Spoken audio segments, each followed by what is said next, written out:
pessoal, tudo bem? Eu sou a Mariana, fisioterapeuta da Clínica High Performance. Hoje eu vou falar para vocês quais são os exercícios que nós devemos evitar no retorno da academia após o tratamento de dor lombar. Mas antes eu vou pedir, por favor, para vocês curtirem o vídeo, se inscreverem no nosso canal. Muito obrigada. Então, esses exercícios em específico, eles vão gerar uma sobrecarga na coluna, uma sobrecarga axial. E isso vai fazer com que haja uma compressão nos discos intervertebrais, podendo causar tensões musculares ou reagudização do quadro clínico do paciente. Então, o que seria essa carga axial?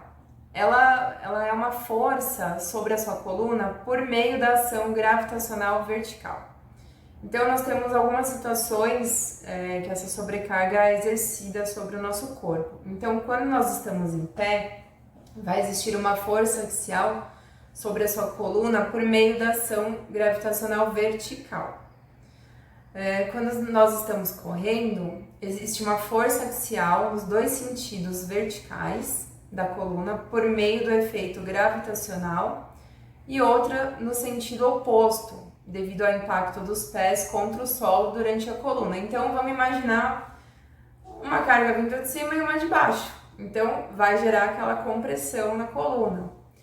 E outra situação, aterrissando de um salto, aqueles exercícios de alto impacto, novamente, vai existir dois vetores axiais na coluna. Um por meio do efeito gravitacional e o outro no sentido oposto, devido ao impacto dos pés contra o solo.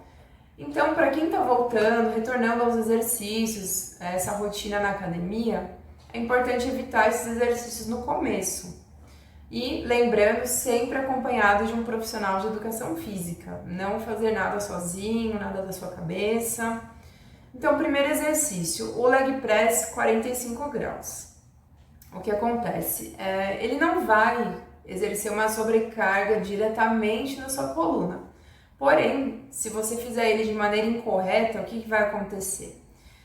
Se você dobrar muito os joelhos, trazer os joelhos próximo do peito, a sua pelve ela vai levantar um pouquinho do encosto. Então, se você mexeu na pelve, consequentemente vai influenciar na coluna. Influenciar nos ligamentos, em todas as estruturas da coluna lombar baixa. Então, é ideal que esse exercício não seja feito logo de cara, no começo. Então, dá para substituir pelo leg press 90 graus. O próximo exercício é o agachamento com barra nas costas. Aquele que a gente põe a barra, adiciona algumas anilhas do lado ou simplesmente só com a barra. Então, o que vai acontecer nesse exercício? Ele vai fazer aquela carga axial que eu comentei antes. Então, uma carga que vai vir de cima na sua coluna, gerando uma compressão dos discos. E além de tudo isso, esse exercício ele vai exigir a ativação dessa musculatura lombar também. Então, às vezes a pessoa ela não está com muita força para fazer o exercício, o paciente joga o quadril para frente ou para trás. Então, isso já vai alterar a mecânica do exercício, podendo causar dores na coluna. O próximo exercício é o stiff. Então, o movimento de flexão do tronco, ele faz com que ocorra uma compressão discal muito alta. Esse exercício, ele exige muito da musculatura lombar. E se houver alguma tensão muscular na região, ela tende a aumentar. Então, ele vai colocar a coluna em uma relação de pressão vertical, devido à gravidade. E ele pode pressionar ainda mais a protusão discal, caso a pessoa já tem um problema de hérnia ou protusão, ou enfim, independente do problema. O próximo exercício é aquele glúteo 4 apoios. Esse exercício, eu costumo sempre falar, não existe o exercício certo ou errado, existe o exercício adequado. Então, nesse caso, no caso que nós estamos falando, o retorno da academia, ele não é recomendado, tá? Esse exercício, além de ativar pouco a musculatura do glúteo, quando você realiza a extensão da perna para fazer o fortalecimento, a tendência é jogar a coluna para frente, para dar uma compensada. Então, vai sobrecarregar muito a coluna, os músculos paravertebrais, o quadrado lombar, que são os músculos que sempre tensionam bastante na lombar, eles vão ficar tensos, então pode causar dor. O próximo exercício é o levantamento terra e a remada curvada. Por que eu tô falando dos dois de uma vez? Porque os dois exercícios, ele acaba fazendo a mesma postura, eles são diferentes, mas a postura é semelhante. Então, é feita a flexão do tronco, estabilização do quadril com flexão do joelho. E quando coloca-se uma carga, irá ter um torque muito grande na coluna, gerando uma compressão, porque você está segurando um peso e a coluna lombar ela vai estar estabilizando o movimento, consequentemente ativando muito essa musculatura da coluna lombar. Exercícios de alto impacto. Também para o momento de retorno da academia não é indicado. Então, como a pessoa não está com o preparo físico para fazer isso, sem um amortecimento satisfatório, vai tensionar diretamente a coluna. Então, novamente, vai existir 2 vetores axiais na coluna, um por meio do efeito do gravitacional, vai vir de cima, e outra no sentido oposto, devido ao impacto dos pés contra o solo. Então, de novo, vai fazer aquela compressão de cima e de baixo. E exercícios aeróbicos de longa duração. Nós sempre falamos que o exercício aeróbico é super indicado em casos de dor na coluna, porém controlados, né, com moderação. Então, o que acontece quando você dá uma exagerada no exercício aeróbico de uma vez só?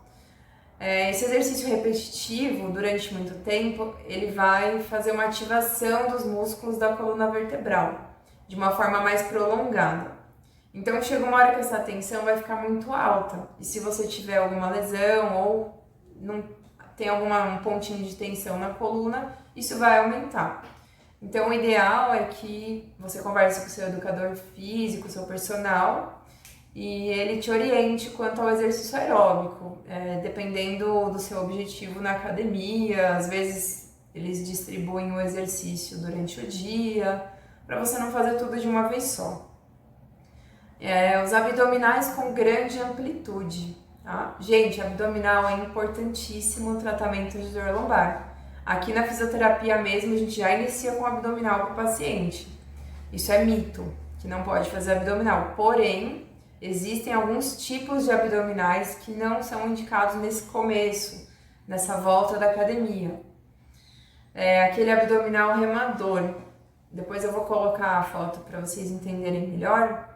Então, o que acontece? Eles acabam gerando uma pressão mais acentuada nos discos intervertebrais.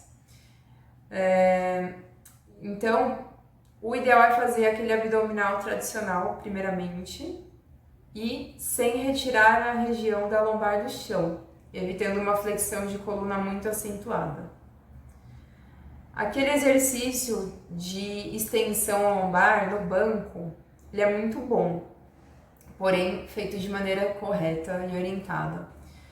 Às vezes o paciente ele tem fraqueza, às vezes não, normalmente sim, tem um desequilíbrio muscular nessa região da coluna, então ele vai acabar fazendo aquela hiperextensão, ele vai jogar a coluna muito além do que deveria, vai jogar para trás. Então isso vai colocar a coluna numa posição mais vulnerável, somada à carga vertical da gravidade. Teremos uma instabilidade que não é indicada para quem possui hérnia de disco. Então, no começo, vamos evitar esse exercício. Então, lembrando, somente fazer os exercícios com acompanhamento de um profissional de educação física, personal, e depois de um processo contínuo e progressivo de adaptação, é que esses exercícios podem ser feitos. Então, eu não estou falando que esses exercícios são proibidos, que a pessoa nunca vai fazer. Não. Eles só devem ser evitados no começo, na volta da academia. E futuramente, a pessoa mantendo uma rotina de exercícios, a frequência, ela vai poder fazer esses exercícios sem problema nenhum. Tá bom? Muito obrigada, pessoal!